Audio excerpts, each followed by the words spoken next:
सुप्रभात। जय श्री कृष्ण। कल प्रारंभ किए गए 17वें अध्याय के प्रारंभिक 2 श्लोकों से हमने यह जाना कि अर्जुन श्री कृष्ण से प्रश्न करते हैं। वे पूछते हैं कि मान लिया कोई जीव ऐसा है जो शास्त्रीय विधि नहीं जानता, अथवा मान लिया जानता भी है तो वह शास्त्रीय विधि का त्याग कर रहा है, किंतु जो वो पूजन कर रहा है उसमें उसकी बहुत श्रद्धा है, अपार भाव है।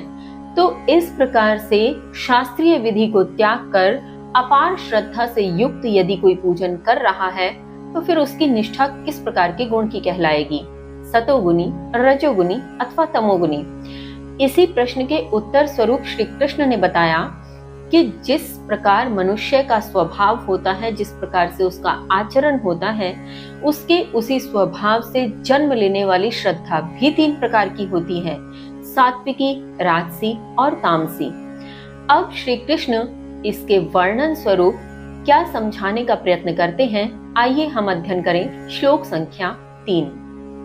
सत्वानुरूपा सर्वस्य श्रद्धा भवति भारत, श्रद्धमयो अयं पुरुषो यो यत् श्रद्धः सः एव सः, यत् श्रद्धः सः एव सः।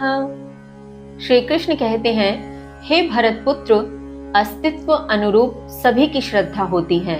यह पुरुष श्रद्धा युक्त है, जिसकी जो श्रद्धा वह वही है।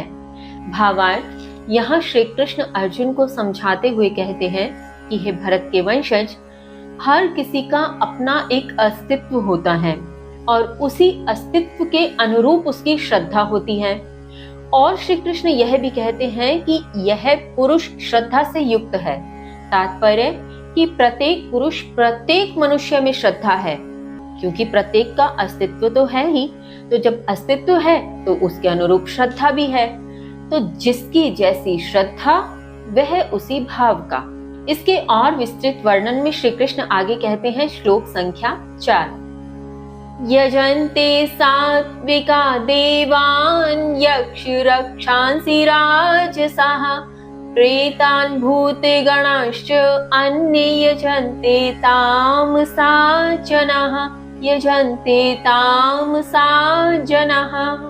श्री कृष्ण कहते हैं, सात्विक देवताओं को, राजसी असुरों को और तामसी मनुष्य अन्य भूत प्रेत गणों को पूजते हैं।